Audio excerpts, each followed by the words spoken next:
Everyone, this is Butch Butler, and I'm with Route Consultant. Thank you for joining us today. We look forward to talking with you. I'm going to have Leah Nelson from Route Consultant also on here in a few minutes, and our topic today is going to be financing these transactions generally, but specifically the SBA. I think we're going to dig into a little bit more. So with that being said, before we get started, I need to read our disclaimer that we read every week. As you know, if you've joined us before, Route Consultant is not endorsed by and is not recommended by Federal Express Corporation, FedEx Ground, or Amazon. Route Consultant is not sponsored by, is not approved by, is not associated with, and has no connection whatsoever with Federal Express Corporation or FedEx Ground or Amazon. And with that, I'd like to bring Leah in.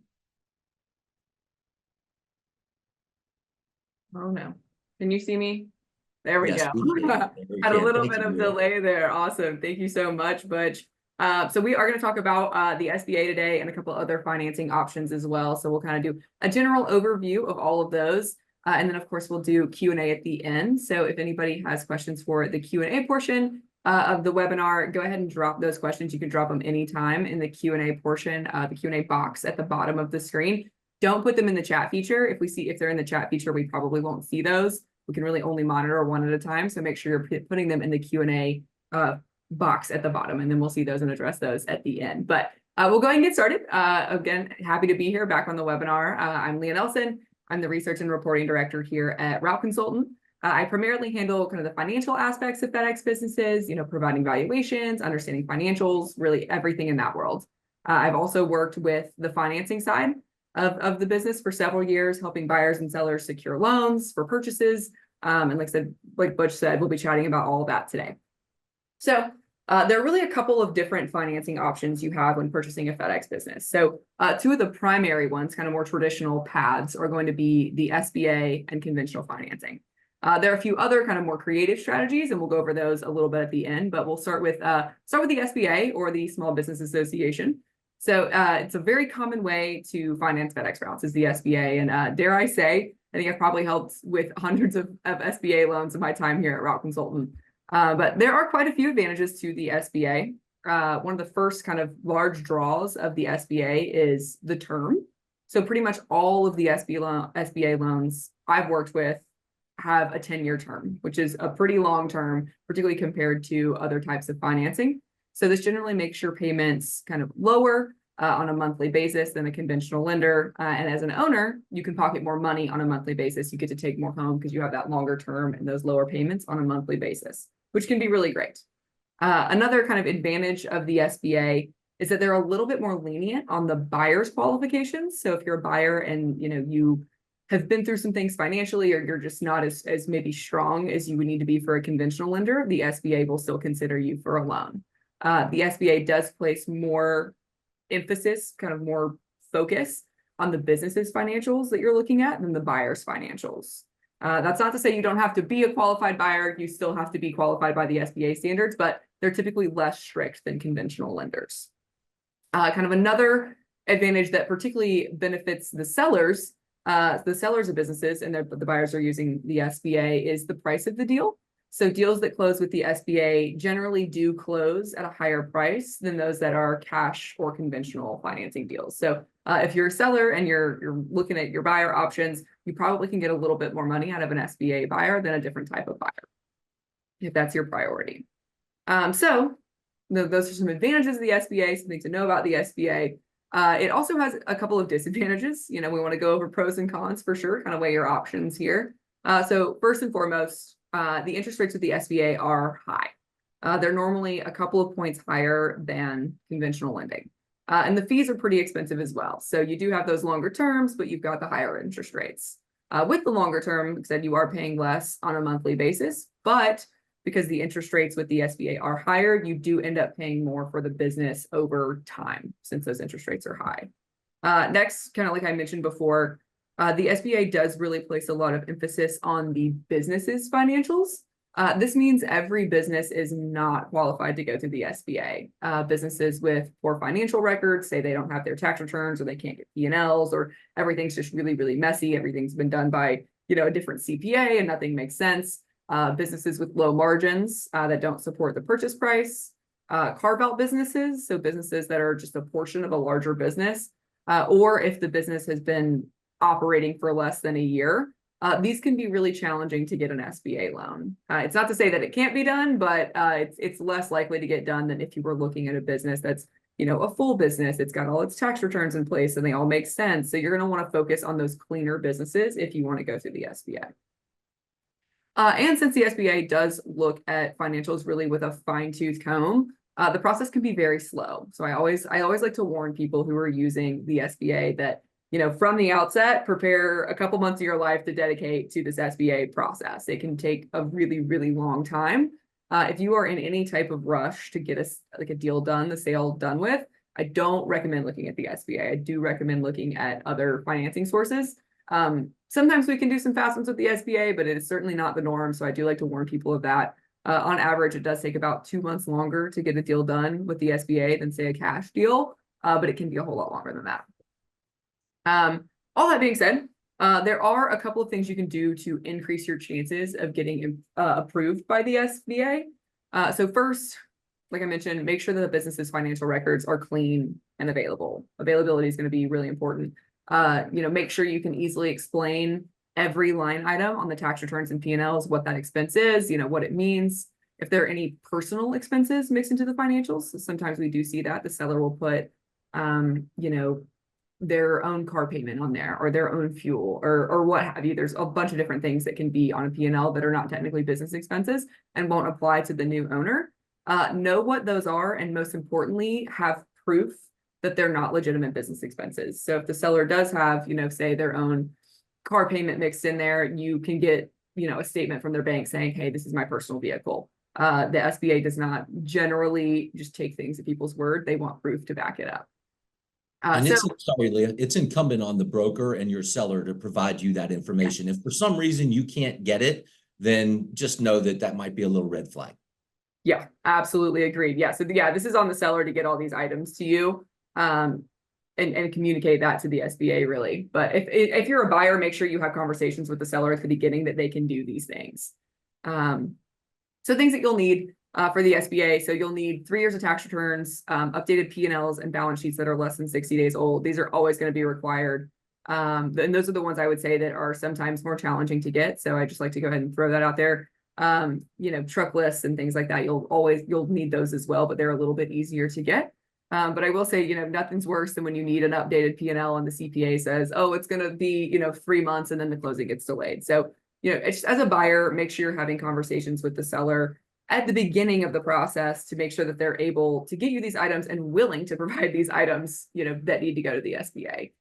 There's certainly, you know, a lot of legwork on the buyer and seller side, and you need to make sure all parties are committed to making it work before you really even begin the process. That being said, you know, the SBA is a great thing. It's, you know, gives lending to a lot of people and closes a lot of deals, but you just need to be prepared mentally to go through that process. But if you are interested in pursuing the SBA, Route Consultant, we have a roster of experienced lenders we can connect you with. We do recommend working with a lender, whether it's SBA or conventional, but particularly with the SBA that has done a FedEx deal before. So FedEx loans are they're largely airball loans. They're really only backed up by the trucks as a physical asset. So lenders that haven't worked with FedEx loans before are sometimes uncomfortable with that concept. It adds more to the timeline if you're working with an inexperienced lender that you have to explain the FedEx model to as well as the business. So it's generally easier from the outset if you work with someone who is familiar with the FedEx model. So that's SBA. And like I said, if you got questions on any of this, drop them in the chat and we'll go over them at the end. But right now we'll go ahead and look at some other financing options, particularly conventional lending. So conventional lenders are normally going to be more local than your SBA lenders. SBA lenders, a lot of them are nationwide and you can get a loan with any of them in any part of the country, but conventional lending is going to be a little bit more local, your local banks that are near you. Sometimes they even have like a radius that they'll loan to. And if you're outside of that radius, you can't get a loan from that bank. So you said our Route Consultant does have SBA lender connections, and we've got a few conventional connections as well. But we generally recommend speaking to like a bank in your area or one that, you know, even maybe the bank that you use on a regular basis, you know, for your personal banking. But conventional lending is a little bit more of kind of a mid-road option. So some of the advantages aren't quite as great as the SBA, but the disadvantages aren't so bad either. Just it's just lending. But generally conventional lending, they do have lower interest rates than the SBA, but they generally also have shorter terms. So we see terms with conventional lending, I would say normally around 5 years. I've seen as long as 7, but that can be, those are for really, really qualified buyers. But because of the lower interest rates, but the shorter terms, the monthly payments are going to generally be higher with a conventional lender than with the SBA. But since the interest rate's lower, you end up paying less for the business over time. So you really just need to evaluate what your priorities are as a buyer. The fees are also lower with conventional lenders than the SBA. So the interest rates and the kind of startup fees are going to be lower with conventional lenders. Conventional lenders do typically place a little bit more emphasis on the buyer's qualifications for the loan than the business itself. So if you are a well-qualified buyer, that's great. Go ahead and look at some conventional lending. If you're a little bit less qualified, I'd recommend going with the SBA. And so even though the business financials kind of take a second place to the buyer's financials with that conventional lending, it doesn't mean they're not still important and thoroughly analyzed and looked at. So make sure you're following all the same tips we gave for the SBA lending with your conventional lender to have the highest chance of approval. Have a really good understanding of the financials and make sure that they're available, and you can get those updated ones on a regular basis. So that's, like you said, conventional lending is pretty easy, pretty straightforward. But if you don't want to go down either the SBA or the conventional path, there are a couple of other creative options for purchasing a FedEx business. So of course, there's always cash. If you've got enough for the full purchase, but a lot of people don't have enough cash, a couple $1 million laying around to buy a FedEx business. So you can combine it with a couple of other things as well. Cash, 2 of the big ones are seller financing and assumable debt. So seller financing is really when the seller finances part of the purchase themselves. So we normally see seller financing, I would say, and Butch, correct me if you see anything different, but 10 to 20% of the purchase price is kind of the average. But it can be higher or lower depending on what the buyer and seller agree on. So the terms of seller financing, the amount, it's all negotiated between the buyer and the seller. So if you want to do more than 20%, you want to ask your seller for that, go for it. Some deals are done at really high percentages, but I said 10 to 20% is going to be the average. But you do negotiate everything. You negotiate, your term, your interest rate, balloon payments, all of that's going to be negotiated between the buyer and the seller directly. There aren't really very many restrictions on that, if any at all. I would say the only exception is if you're doing seller financing in conjunction with a traditional lender, so SBA or conventional, many lenders will require a standby, some normally around 2 years, meaning that the buyer can't make payments to the seller until that standby has ended. But besides that, everything is going to be negotiable. And seller financing, even when they do have that standby, seller financing is considered part of the buyer's down payment, which can be a good advantage when you're getting SBA lending. So if the buyer puts down 10%, the seller puts down 10%, that's considered a 20% down payment, which can help you get a higher loan, which is really great. But there are certainly advantages to both the buyer and the seller when doing seller financing. If you are a seller and you're doing seller financing, you may get paid over time. It may be a couple of years before you make that money, but you do end up pocketing more money since you're getting interest payments, which is great. So you end up making more money in the long run. And then for buyers, generally the interest rates on seller financing are going to be lower than with your traditional lender. It's very rare, I would say, that we see seller financing interest rates higher than a lender. So you're getting that lower interest rate and you can pay back over time. And then the last thing we'll cover today, and this is just a little short one here, is assumable debt. So many trucks have loans on them already, and a lot of those loans are transferable. So let's say the purchase price of a business is around $1 million and there's, say, $300,000 of truck debt.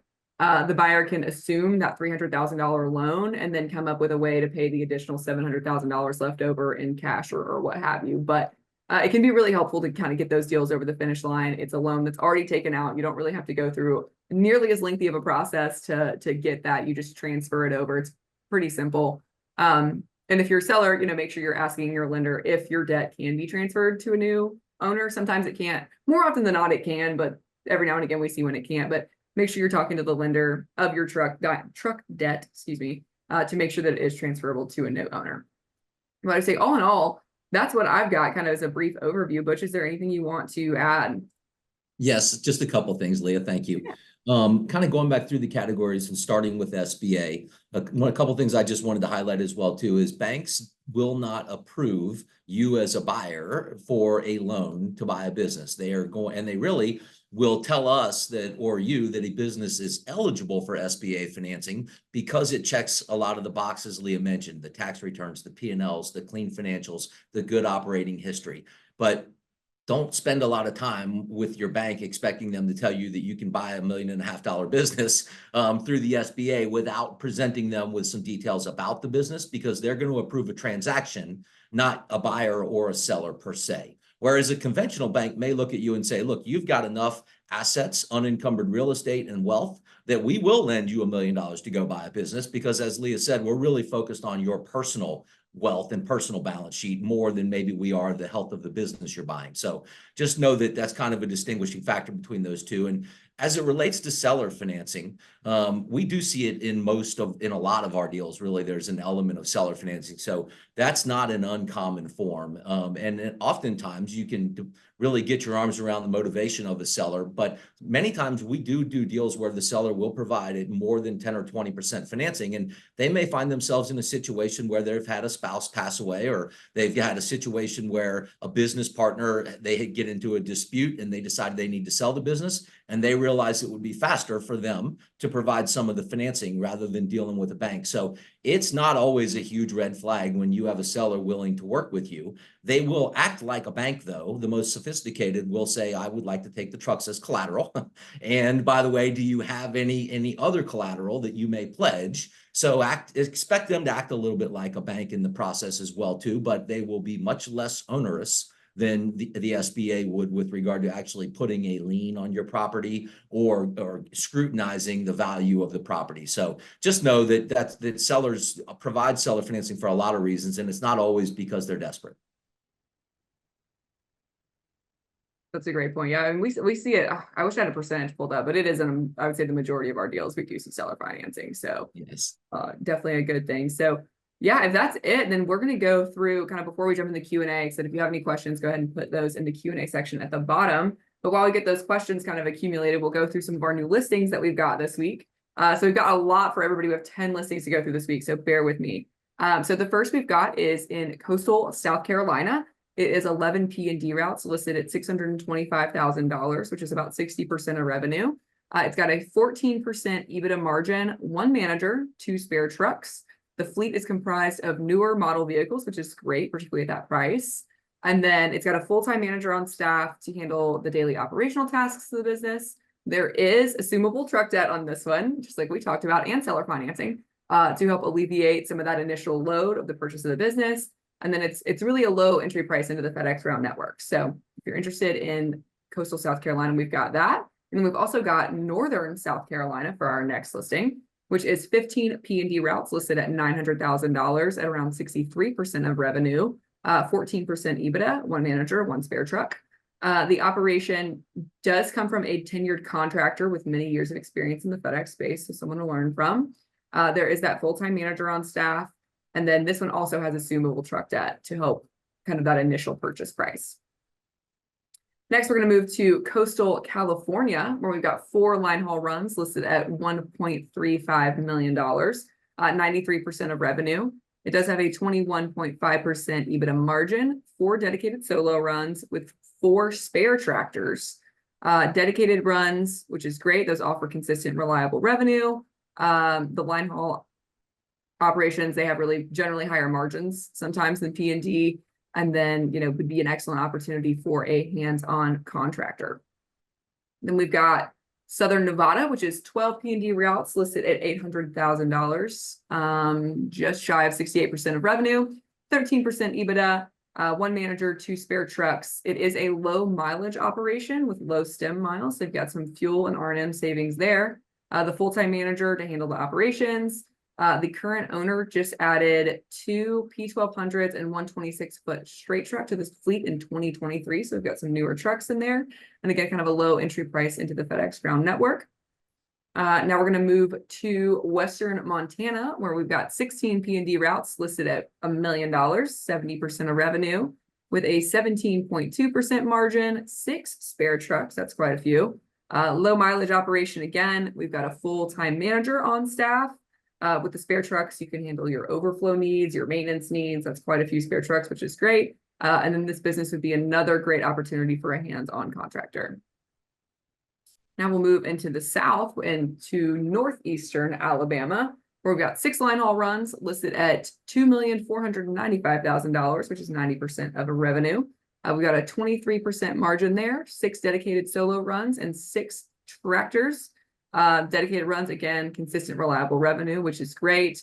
There are spare tractors included in the sale. Oh, excuse me, it says 6 spare tractors, 6 dedicated solo runs, 6 spare tractors. So we do have spare tractors included in that sale, excuse me. Full-time manager, and then the runs do originate out of multiple terminals. And they do a fair amount of spot work in that listing too, Leah. I know that business well. So they about 20% of their revenue is also spot work, which, as you know, can be very valuable and additive to a business. Absolutely. Yeah, a great way to grow the business. And then generally, I would say line haul operations with spots do have higher margins than ones that don't. So awesome. So we got just a couple more here. We've got Northeast Florida, 14 P&D routes listed at $1.5 million, 88% of revenue, a 20.5% margin, 1 manager, 4 spare trucks. Again, another low mileage operation. We got quite a few of those today. Another full-time manager on staff with those spare trucks. And this is going to be kind of a well-run, highly profitable operation with a lot of room for growth in that Northeast Florida. And then we're going to move to Northern Illinois, 6 P&D routes, $525,000, 81% revenue, 19% margin with a full-time manager on staff. Again, kind of a low entry price here into the FedEx world, kind of a little small business. And then this one actually operates with a 6-day work week instead of 7. So you don't have to worry about that seventh day Sunday. And then 2 more here. Western North Carolina, 12 P&D routes at $1.8 million, 98% of revenue. They do have a high margin, almost 26% EBITDA, with 8 spare trucks and a full-time manager on staff. Excellent territory located near the Smoky Mountains, with no traffic or crime, which is awesome. You got those 8 spare trucks, and then it's got a kind of a more rural business, but the profits are high because of that, and they have high retention rates on this business. And then the last listing we've got today is actually Amazon, not FedEx. But we have an Amazon listing in Western New York.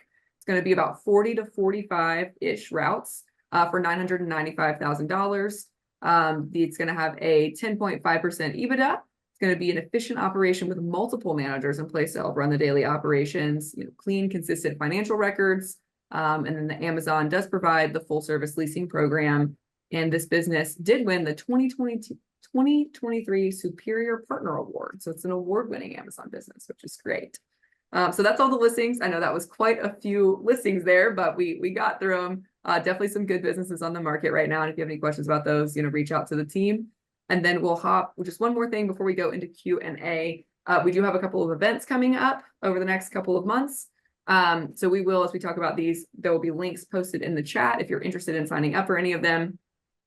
First, we have launched our virtual new investor summit.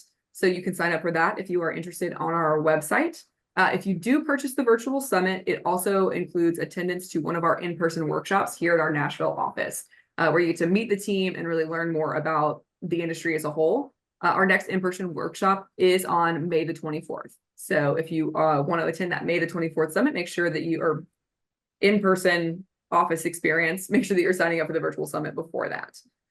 Next, we've got our 2024 happy hour schedule is posted on our website. We're going to some really fun cities this year. The next happy hour will be in LA, Los Angeles on April 9th. So anybody in the LA area, we'd love to see you there. And then we also have a happy hour in Orlando at the end of April on the 23rd. So if we've got anybody kind of down south in Florida, pop on over to Orlando and meet some of the team. And then lastly, of course, as always, we've got our annual expo. It's going to be in Dallas, Texas this year from August 2nd to 4th. Of course, it's our largest event every year. So much fun. I always have a great time. And then, we get to meet all the contractors, all the vendors, just everybody's there. So we do have a room block at the Gaylord Texan. So if you are interested in booking that, we will put the links in the chat. Go ahead and book those before they run out. And that's all I've got for updates.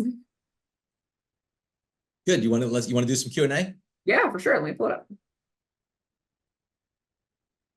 All right, we've got assuming a healthy, profitable route business and a buyer with strong credit history, what interest rates have you been seeing recently with the SBA or conventional loans? Butch, do you have any that you've seen recently?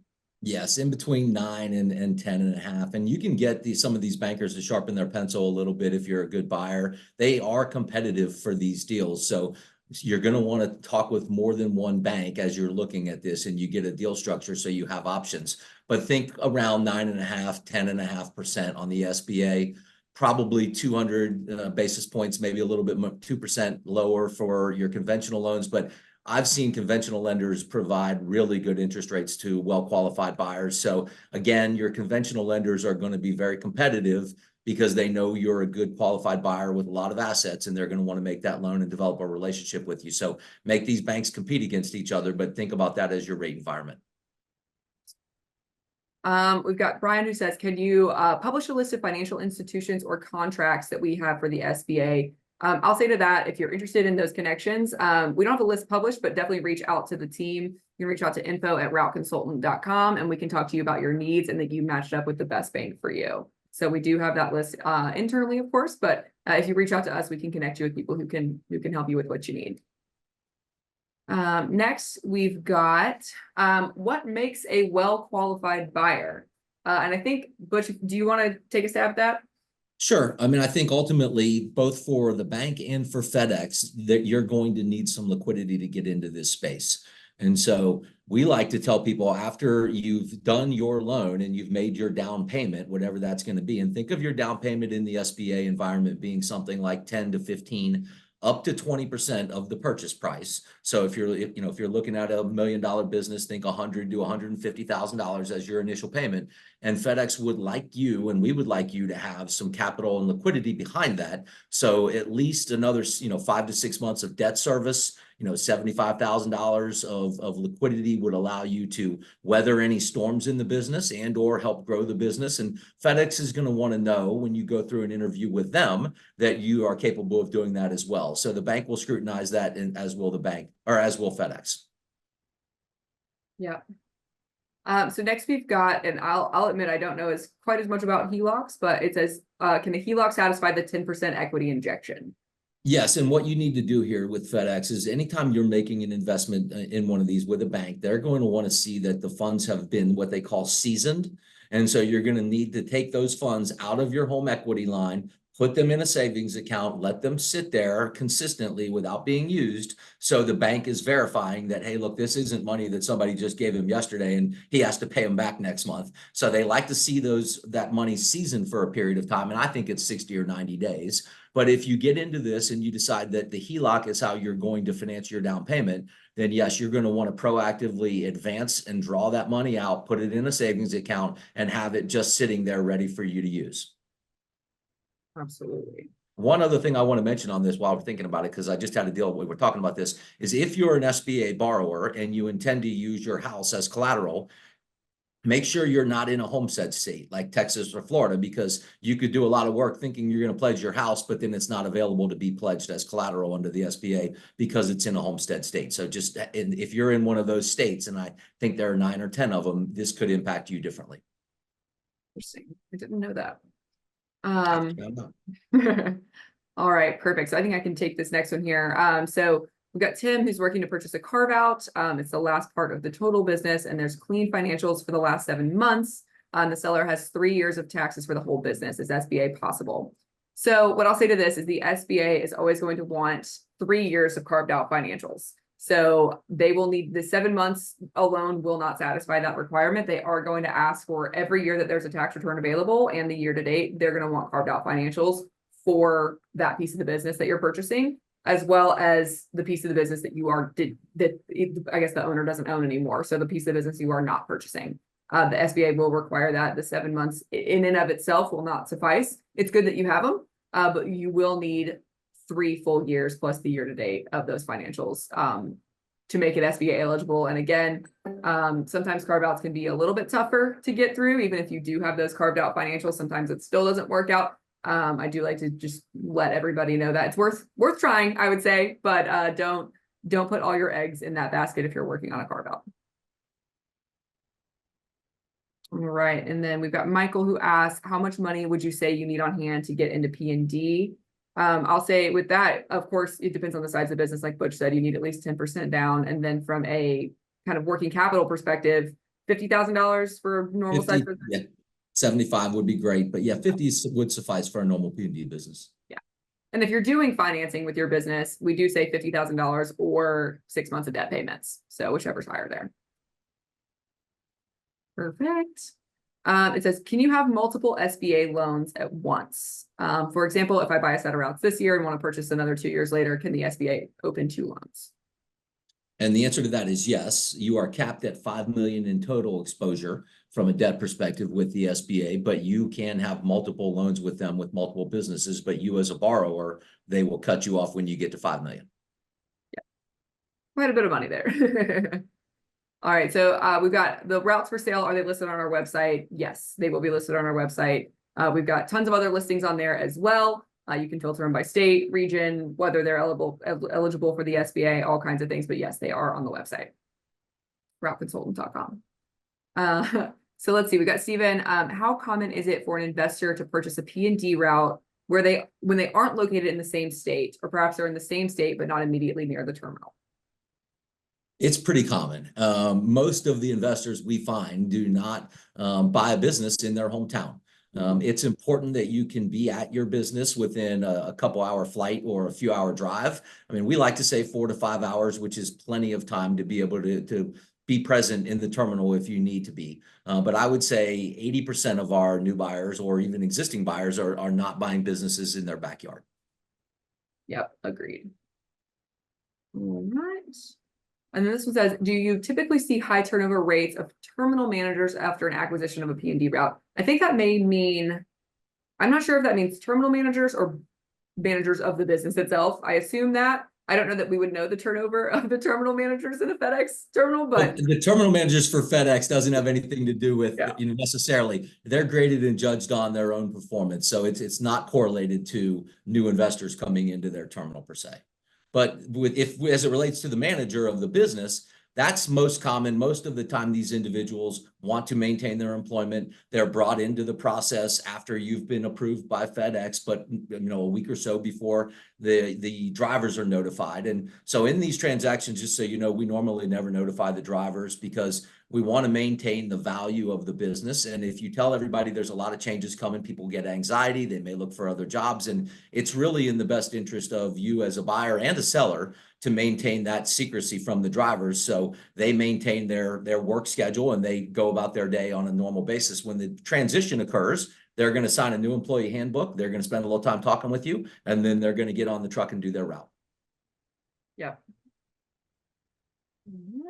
Perfect. And then it says, if you don't pledge your house as collateral, does a life insurance policy work? I do know with the SBA, they require a life insurance policy no matter what. It's been at least the last couple of years they've done that. So even if you have a house or you don't have a house, you do have to have a life insurance policy. That is one thing that can hold up deals as well that I've seen. It takes a while to get a life insurance policy. And I would say if you know you're going to go down the SBA route, start working on that sooner than later. Anything you want to add to that? Yes, I would say that it is in addition to, not in lieu of collateral. Mm-hmm. So you're going to need it in addition to, not in lieu of your collateral. Yeah, that is correct. You want me to take the next one, or you got it?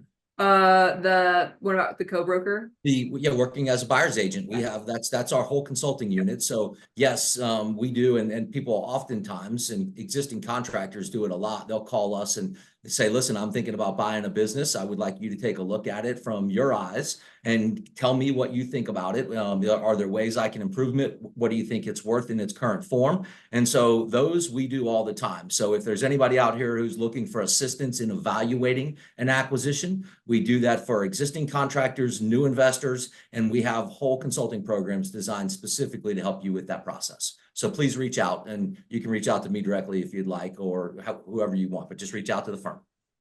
Absolutely. Yeah, we've got all kinds of different options for that too, depending on the level of involvement you like. So lots and lots of consulting opportunities there that we can help you out with. And it looks like that's going to be it for our questions right now. If anybody has any, they want to kind of type last minute, type really fast, we might get to them. But I think we're good for today. Like I said, if anybody online or if you're watching on YouTube later, if you have any additional questions that you didn't think of right now, but you think of in a day or a week or whatever it is, certainly reach out to us at info@routeconsultant.com or go on our website. There's ways to contact us on there as well. But it looks like since we don't have any more questions in there, I think we'll call it a day and we'll see everybody next week. Thank you, Leah. Thanks everybody for attending. We'll see you next week.